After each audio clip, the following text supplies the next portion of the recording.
Hello, friends. On behalf of the program committee, I'd like to thank you for attending this year's sprint session. Each year, we hear from delegates that this is one of the most inspiring parts of the program. Every year, we look across our membership and bring together some of the best speakers to share personal stories. They use the Pechacucha style of 20 slides at 20 seconds per slide. This dynamic method allows them to deliver their story in a powerful way.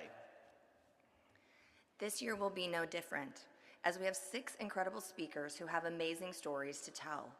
There will be a brief introduction before each speaker to give you an idea of who they are. Your job is to make them feel welcomed and supported.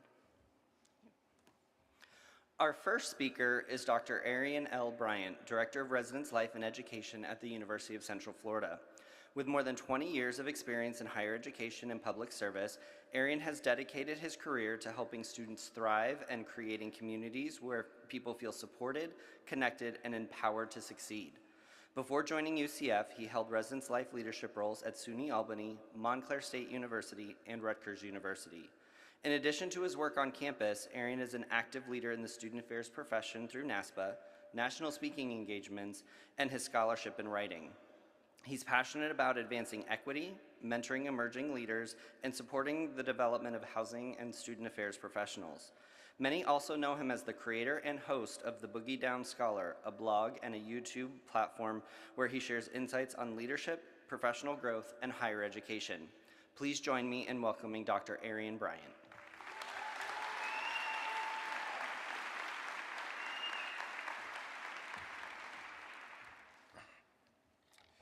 People often ask how I went from the Soundview section of the South Bronx to earning a doctorate and working in higher education. This isn't a story about success. It's a story about leadership, opportunity, and what I learned while trying to move forward without losing myself. The answer begins with the people who raised me. The first leaders I ever knew were my grandmother, my mother, and my aunt. They taught me character, perseverance, humility. They also taught me something I didn't fully appreciate until much later. Never mistake someone's circumstances for their potential. And that brings me to an important truth. As much as I'd like to believe my success was the result of being special, it wasn't. I wasn't smarter, more talented, or even the hardest worker. I worked hard, yes, but so did countless others. The difference was opportunity.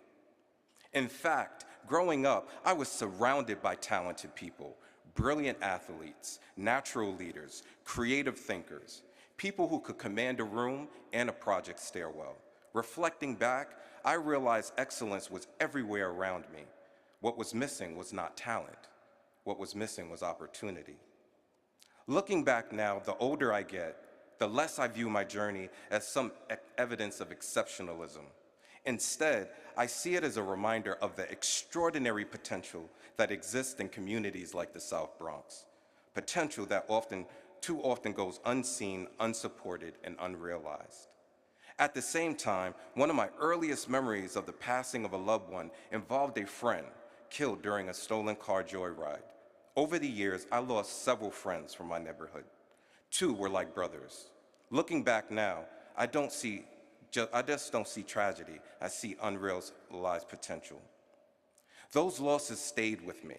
For years, I carried survivor's guilt. I received chances that others never did. A judge showed mercy. An English teacher quietly opened the door. Opportunity arrived in critical moments. I often wondered why I moved forward while so many talented friends could not. Eventually, I left the Bronx for college. It was exciting, but also disorienting. For the first time, I found myself navigating spaces where few people shared my experiences. I quickly learned that success required more than hard work. It required adaptation. Once there, higher education introduced me to a new set of expectations. I learned how to communicate, present myself, and navigate unfamiliar environments. Some lessons were valuable. Others felt like pressure to be someone else. For a while, I struggled to distinguish between growth and performance. As I adapted to those new environments, I encountered moments that challenged my confidence and sense of belonging. Some were subtle, others were not. Those experiences forced me to ask a difficult question: how do you succeed without losing yourself? Some of those moments involved stereotypes, assumptions, and questions about whether I belonged. Those experiences taught me opportunity is not determined by talent alone. It is often shaped by how others perceive your potential. Fortunately, what made the difference was mentorship. At critical moments, people invested in me.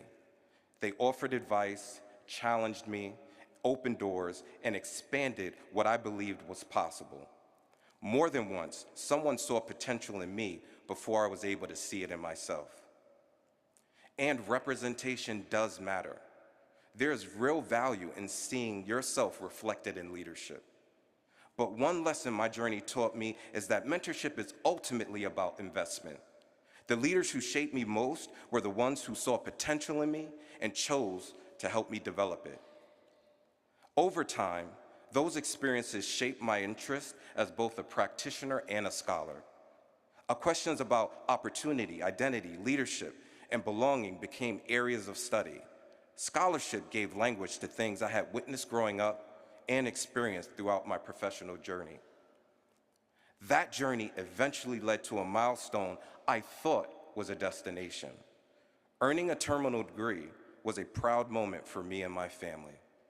But the doctorate never felt like an individual achievement. The diploma carried my name, but it reflected countless others.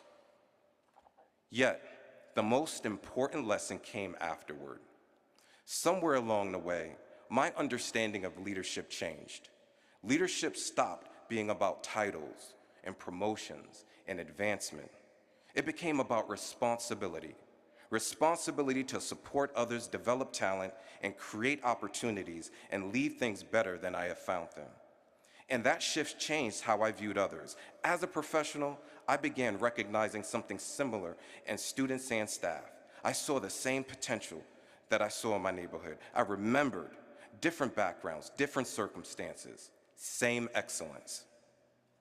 In turn, my definition of success changed too. Success is not reaching the mountaintop alone.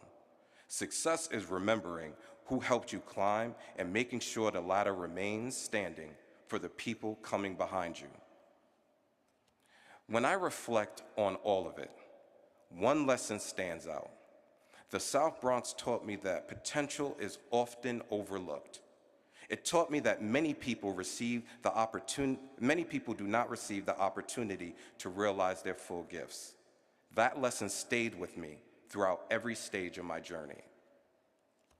And ultimately, higher education confirmed what I learned growing up. Excellence is not concentrated in particular neighborhoods, institutions, or demographics. It is widely distributed. Leadership has taught me that our responsibility is not to search for excellence, but to create conditions where it can be seen and developed. Talent is everywhere. Opportunity is not. Thank you.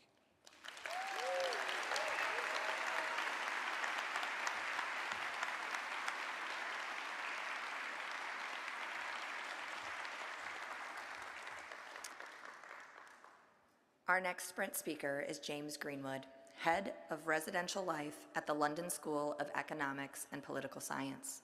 James has spent more than a decade working in residential life across the UK, helping create communities where students feel connected, supported, and able to succeed. His role at LSE, he provided strategic leadership for community building and student well-being, with a focus on creating positive and inclusive residential experience. Throughout his career, James has led the development of award-winning student experience initiatives and has been an active leader in the profession, serving both national and international roles that advance residential life and the student experience. A strong advocate for diversity and inclusion, James is particularly committed to supporting the LGBTQ+ students and staff and fostering communities where everyone feels a sense of belonging. Please join me in welcoming James Greenwood.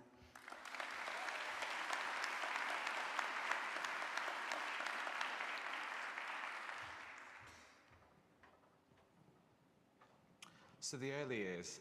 I grew up in Fleetwood, a small town, seaside town in England, a beautiful place, but one of the most deprived. My dad and granddad were fishermen, tough jobs with very unpredictable incomes. We didn't have much, but with 3 brothers and a lot of chaos, our childhood was full of joy.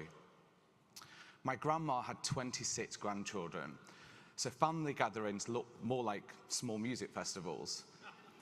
That's where I learned early, happiness isn't about money, it's about people, it's about laughter, and someone always stealing that last cookie from the jar. Education. In my high school, fewer than 15% of students went on to college or university. However, I knew education was my way forward, but I just wasn't academic and school wasn't my thing. On top of that, I was trying to figure out who I was, which is really exhausting at the age of 16. University was the first place I could really express myself, although the housing was terrible, and that probably explains why I do what I do today. I still struggled academically, but I kept powering through, fueled by caffeine and absolutely lots of stubbornness. At university, I finally built that confidence. I found people who understood me, and that really mattered. Sure, I still had some imposter syndrome, but I walked the Great Wall of China with some friends. We raised $60,000 for charity. Not bad for someone who barely passed maths. I loved university so much that I actually just refused to leave. I got a job there and I worked in events and marketing. I even organised a royal event and met our late Queen. And for the Star Trek fans in the room, I was really lucky to plan Sir Patrick Stewart's 70th birthday party. But deep down, I knew I was a small fish in a big pond. So at 23, I moved to London, a city where I knew absolutely no one. Nothing builds character like eating lunch alone for 3 months. But London welcomed me, and it challenged me, and it's now eventually become my home. So my big first city job in the UK, student housing just isn't a formal career path. So my first job was in student recruitment and my first time managing a team. I learned quickly that leadership is mostly listening, learning, and probably actually just pretending you know what you're doing until you actually know what you're doing. And so the move to student housing, I outgrew that role and took on a huge challenge, and that was to build and develop a brand new residential life programme and RA team for the UK's largest arts-based university. That's where I discovered I love developing people, and I loved that actually more than developing the actual programmes. The team grew and we started winning lots of awards. For years we became the leading residential life team in the UK. And that wasn't because of me, it's because my team were brilliant, creative, and absolutely fueled at all time by free pizza. Getting noticed. So as I've already said, there's no formal PhD in housing or student life in the UK. It's all about practical experience. So I built networks across the UK, Europe and beyond. Any chance to speak, chair or contribute, I took it, like today. And I made sure that my team also got those opportunities too. That's where ACUHO-I came along. I attended my first conference in Denver in 2018, and I instantly felt at home. Before long, I became the UK ambassador and chaired the Global Initiatives Network. Some would say I caught the bug, others may say I am the bug. I also chaired our university's LGBTQIA+ staff network. We fought for equity for students and staff, and we made some real change. I learned quickly that activism isn't loud, it's consistent, persistent, and sometimes exhausting, but absolutely always worth it. Then lockdown came along, and honestly, I absolutely thrived. I was bored before, and suddenly I had a crisis to manage. I was promoted to oversee the university's COVID recovery project, which turns out, surprisingly, that I'm quite calm in a crisis, unless you take away some coffee. We became the first university to launch a fully digital residential life programme. My team built a recording studio in 2 days, literally just 2 days. I still don't know how they did it, and I've never been prouder of that team. During that same period, during the lockdown and COVID crisis, a dream job came along at the London School of Economics and Political Science, LSE. I joined and immediately felt that imposter syndrome again.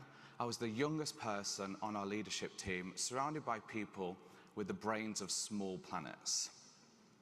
However, quite quickly, we were able to develop that team, and a few years later, we've built a multi-award-winning team at LSE. I've taken on marketing, communications, sales, and also support with all of our dining and retail services on top of my role, because apparently I get bored very easily. But truly, I am proud to work with such a talented team. Now, the big one. We're building the biggest and most impressive student accommodation building in the world, a 2,000-bed student hall that will double as London's largest hotel during our commercial periods. And we're aiming to deliver the best dining and retail services in the UK, so no pressure to some of my team that are in the room. What have I learned? My team is everything. Without them, I am absolutely nothing. Leadership isn't about being the smartest person. It's about passion, vulnerability, and caring deeply for people. And I'll keep fighting for equity, diversity, and inclusion, especially now when the world needs it most. So here's the truth. I'm not here because I'm exceptional. I'm here because people believed in me, they invested in me, and they lifted me up. And that's what we do in housing. We build communities that change lives. If we keep doing that together, the future of student housing isn't just bright, it's absolutely brilliant. Thank you so much.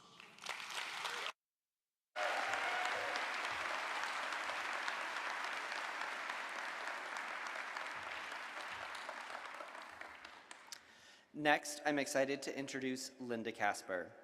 Linda has spent more than 25 years working in university housing, helping create residential communities where students can connect, grow, and thrive. She currently serves as the Executive Director for University Housing at the University of Georgia. Over the course of her career, Linda has worked at institutions across the country, including the University of South Florida, Oregon State University, the University of Arizona, and Western Washington University. She has also held academic roles at the University of Vermont and Nankai University in China, bringing a broad perspective to her work with students.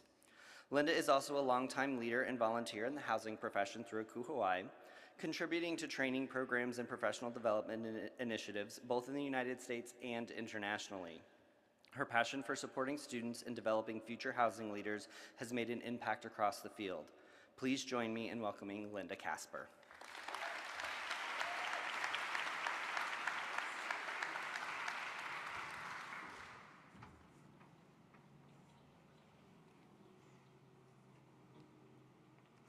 I am really good at failure. I've learned a lot through failing and through being vulnerable. Fortunately, I've also learned quite a bit through success.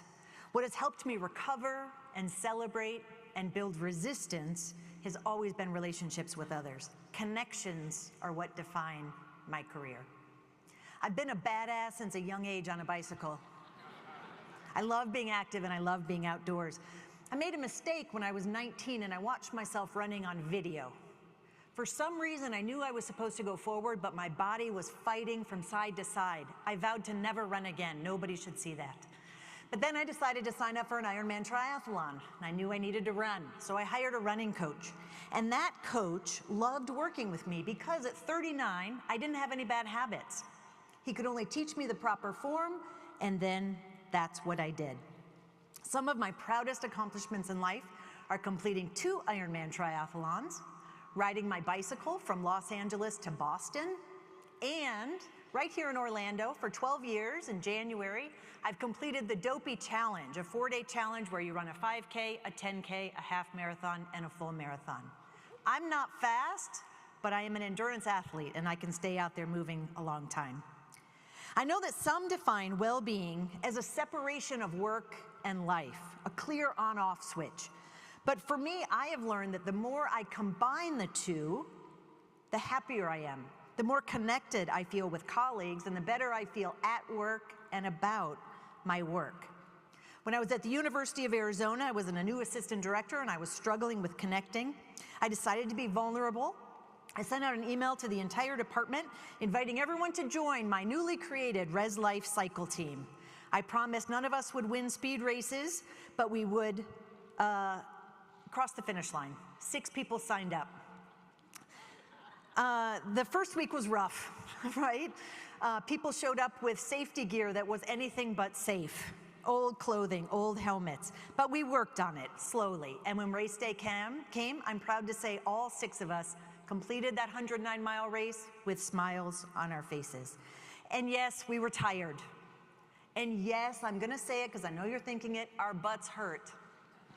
But we had started something, and other people noticed. Suddenly, the executive director who was on the team would stop by my office and say, "What do you think about cycling float in pedals?" And then he'd also say, "What do you think about our new conference program?"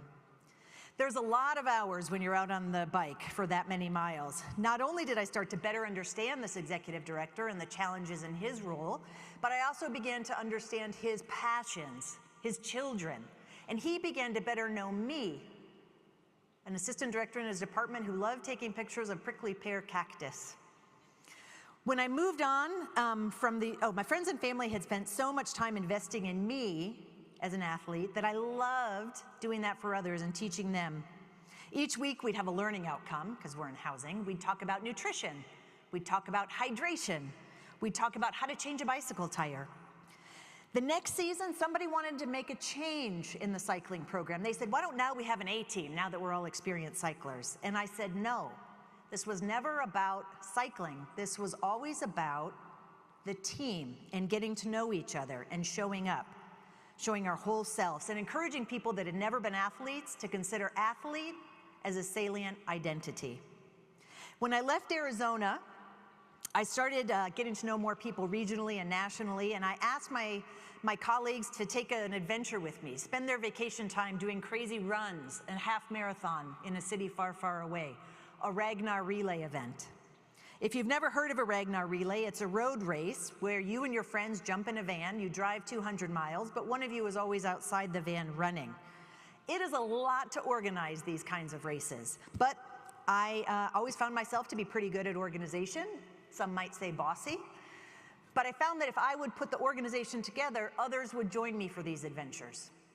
We ran from Miami to Key West. We ran from Melbourne, Florida to Miami. We ran around the Bluebonnets of Texas. Absolutely gorgeous venues and a wonderful way to spend with colleagues. When I started at the University of Georgia, my bad, go Dogs, I put together an all-women, all-student affairs team. Here we were doing trail running rather than being in a van. Here you glamp, you run, you walk, you laugh, you may drink some alcohol. Really, for 36 hours, though, it was a girls' trip where athletics was thrown in. When I moved to the University of South Florida, there's so many opportunities for running. And again, I took mostly brand new runners in residence life, and we picked a 5K to enter each month. The team would gather on Saturdays for training, and afterwards we would celebrate at Starbucks. But again, it wasn't about the running. It was about setting a goal, meeting a goal, getting to know your colleagues, having fun, not getting hurt, getting to know others on your team. And these relationships have lasted long after we've taken different positions and moved to different institutions. The title of this sprint is It's Not About the Run. It's about turning your passions into your brand, doing activities that bring you joy, sharing your gifts, and being vulnerable to bring them into the work environment. For me, it was cycling and running. For you, it might be pickleball, or potlucks, or a book club, crochet, wine tasting. Do it. Maybe nobody shows up the first time. Do it. Still, keep going. Maybe no one shows up the second time. Maybe one person does. That person who shows up is also being vulnerable, and you'd already be doing what you're loving, so keep going. I continue to learn through my successes, and I continue to learn through my failures. I have certainly learned that the more I share at work, the happier I am. The more I merge my at-home self and my work self, the better connected I feel. And these connections to colleagues I have across the globe are truly connections that I treasure and that keep me centered. Thank you.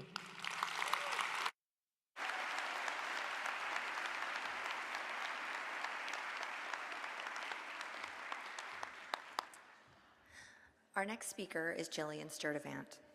Jillian serves as the Assistant Vice President for Student Success and the Dean of Students at Lincoln University in Pennsylvania, bringing more than 15 years of experience in housing and residential life. Her career has included leadership roles at Clemson University, Purdue University, the University of Central Florida, Winston-Salem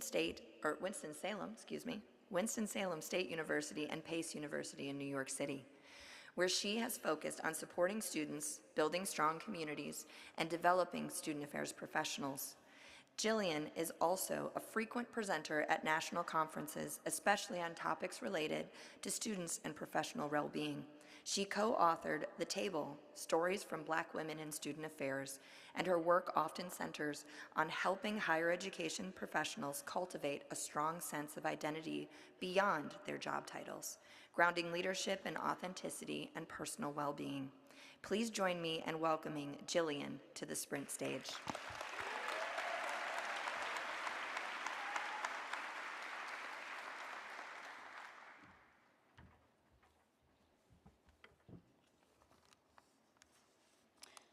For years, I knew exactly who I was. Leader, builder, strategist, fixer. I carried those identities with certainty. I was good at what I did. The title was never supposed to define me, but it represented years of growth and sacrifice.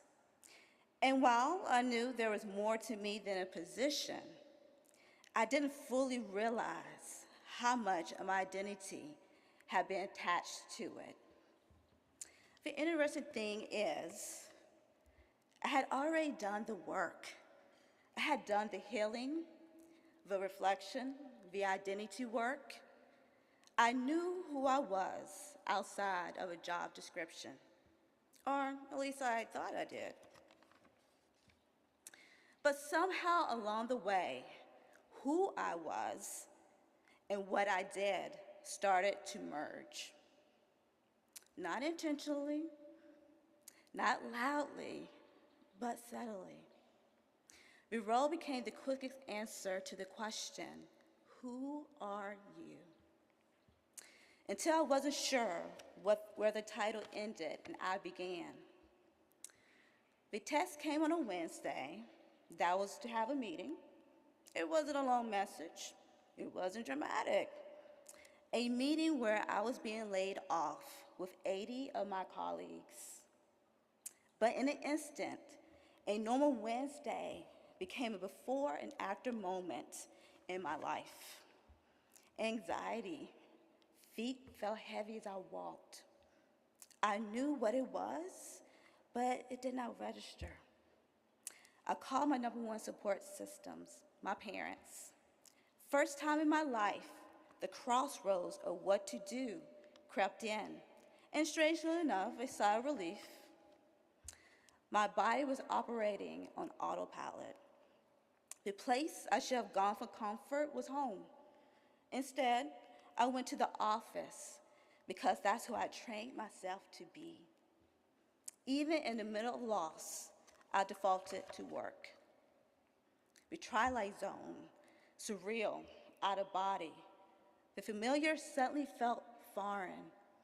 Sounds were muted, time slowed. Is this really happening to me?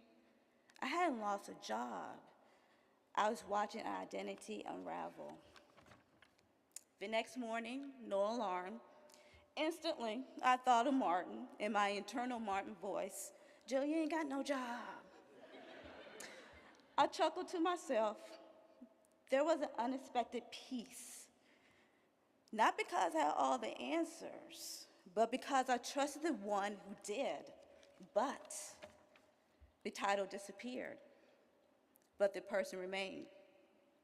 I was still human, still learning, still growing, and still worthy. And maybe that's the lesson.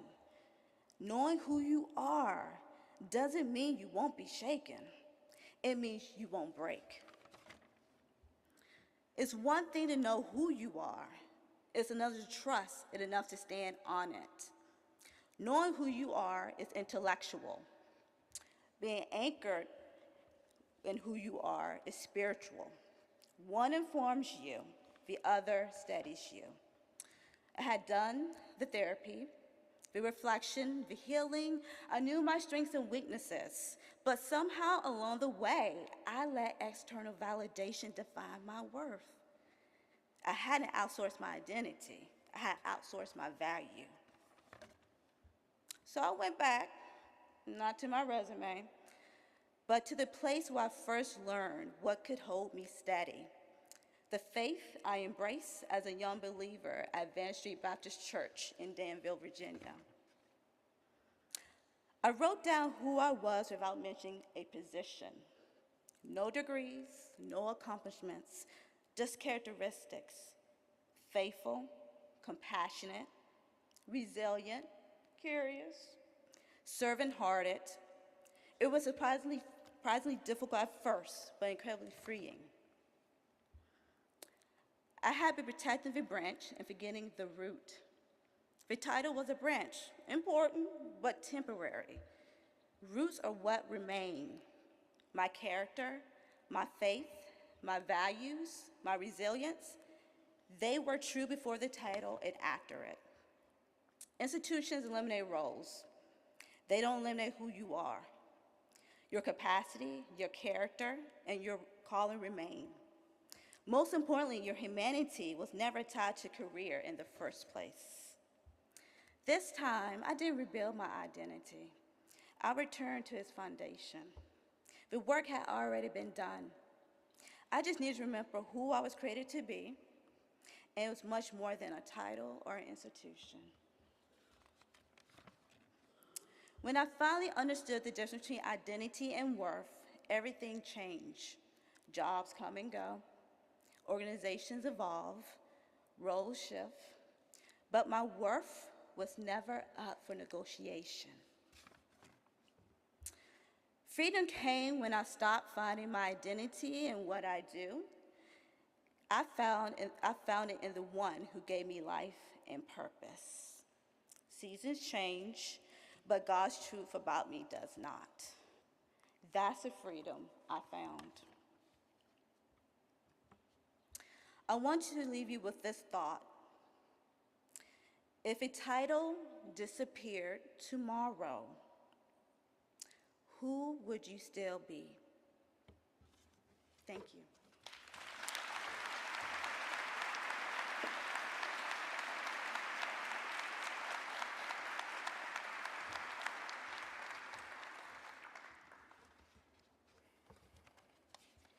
I'm excited to introduce Dr. Corey Shapiro. Corey currently serves as Assistant Dean of Students at Arizona State University's downtown Phoenix campus, where he works with student services teams while continuing to oversee residential life operations across 2 ASU campuses. With 27 years of experience in housing and student affairs, Corey has spent the majority of his career at ASU, leading large teams and helping shape the residential experience for thousands of students. He has also held roles at The Ohio State University and the University of Arizona. Beyond campus, Corey has been an active leader in the profession through ACUHO-I, ACUHO, and ACUHO. He is passionate about supporting both students and professionals and has shared his expertise through conferences, webinars, podcasts, and volunteer leadership roles. Please join me in welcoming Corey to the stage.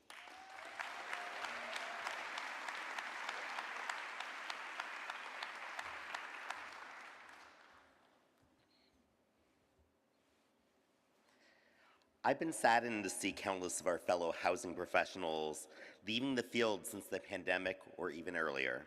Many have shared that upon departing, they just didn't feel valued or appreciated. They experienced burnout or a toxic work culture, or they found they made more money by doing a lot less. I've spent the last 20 years at Arizona State University working with housing, and my first 14 of those years were in the same mid-level role. Many people ask why I stayed during those years, and it's simple. I enjoyed my role and the incredible staff and colleagues. I felt I was making a difference, and I found ways to change aspects of my role every year. When I reflected upon what brings me joy at work, I think of my relationships with colleagues, being involved with ACUHO-I and ACUHO, and seeing staff happy. I see tasks as new opportunities to find joy in my work. I appreciate that every day is a new adventure, and I look forward to heading to the office every day.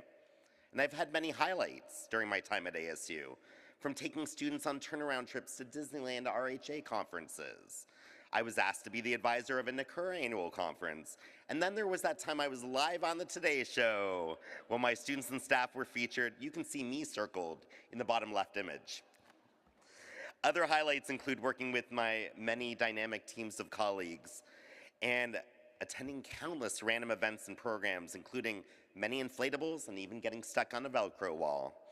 I regularly chaired our housing reunion, and I celebrated receiving my doctoral degree with colleagues, friends, and family. I used to think it was up to me as a supervisor to set up the joy for each of my team members.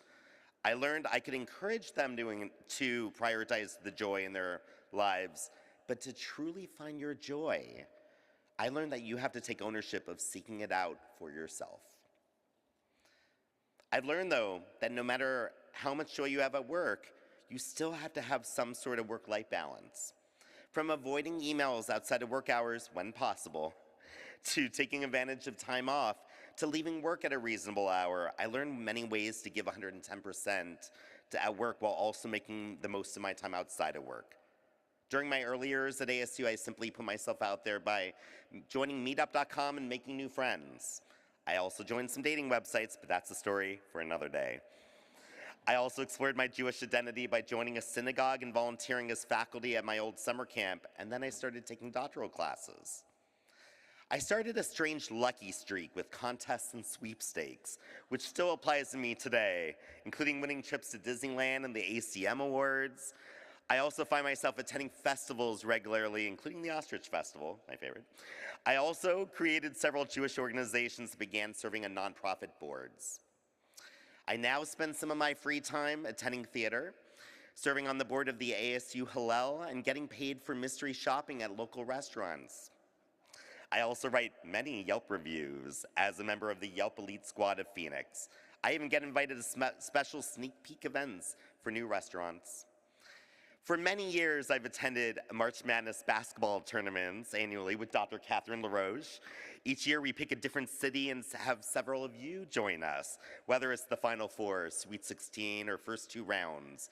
It's fun to enjoy a hobby like this with other friends while exploring new cities. And then there's the TV show Survivor. Similar to fantasy football, I created a fantasy survivor group for housing professionals on Facebook with over 300 members, including some of you in this room. Each season, we make picks and chat about episodes, and some of us even took part in idol hunts or attended viewing parties. If you're a fan, please join us.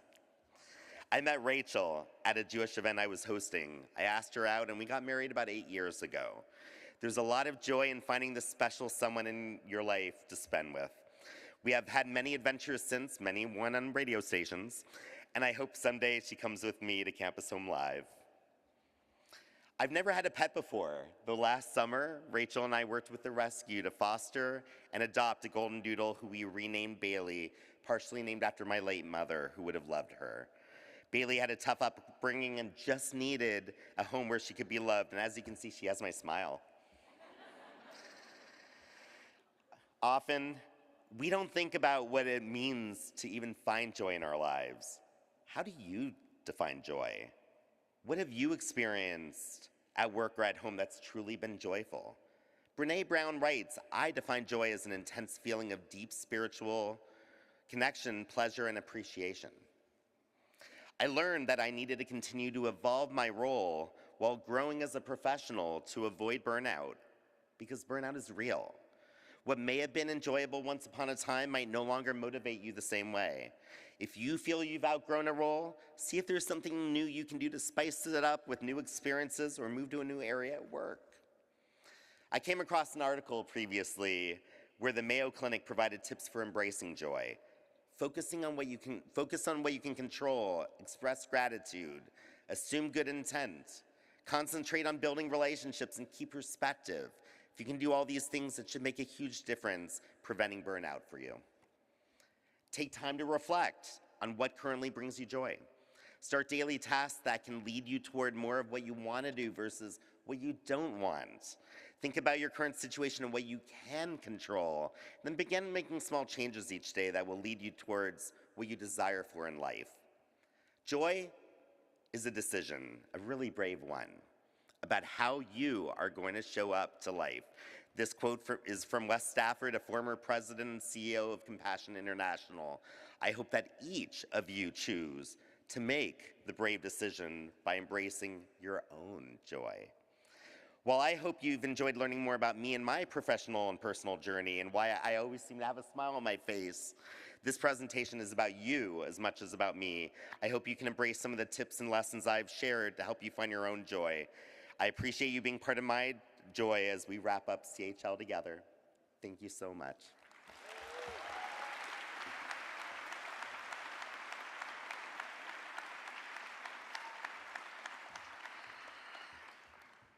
We've reached the end. I'm excited to introduce our final speaker, Josh Gana, Assistant Vice President for Student Life and Executive Director of Housing and Food Services at the University of Washington. Josh has spent more than 20 years working in housing and residential life, helping create communities where students can live, learn, and thrive. In his current role, he leads housing and dining programs that serve more than 9,500 students and works with a team of over 500 staff members dedicated to supporting the student experience. Before joining the University of Washington, Josh held leadership positions at Gonzaga, Washington State, and Oregon State universities. He has also been a longtime contributor to the profession through his involvement with ACUHO-I and Northwest ACUHO, helping develop and support housing professionals across the country. Beyond his work on campus, Josh is committed to leadership and community engagement, serving on the boards of the Emergency Management Group Washington and U District Partnership in Seattle. Please join me in welcoming Josh Gana to the Sprint stage. Thank you.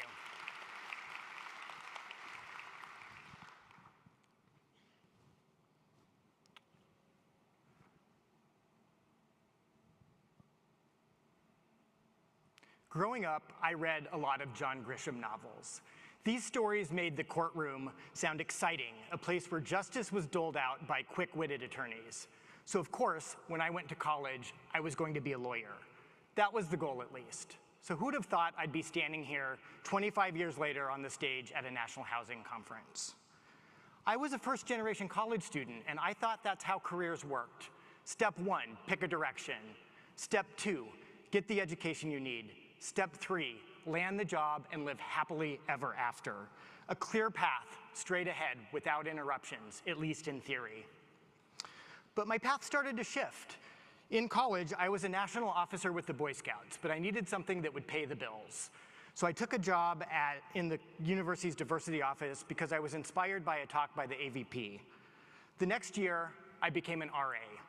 These were my first higher ed experiences, and they sparked something in me. Not every spark catches fire immediately, though. Through my college career, I realized that mission-driven work was my passion. So during senior year, I adjusted the plan. I was going to be a professional Boy Scout, which is actually a thing, and I had a job lined up. It was the perfect next step for me. A few months before graduation, that job fell through, and I remember thinking, now what? I didn't have a next step anymore. Fortunately, my time as an RA had taught me a little something about dealing with the unexpected. It was at the Oshkosh Placement Exchange that the next step became clear. I was going to be a professional resident director.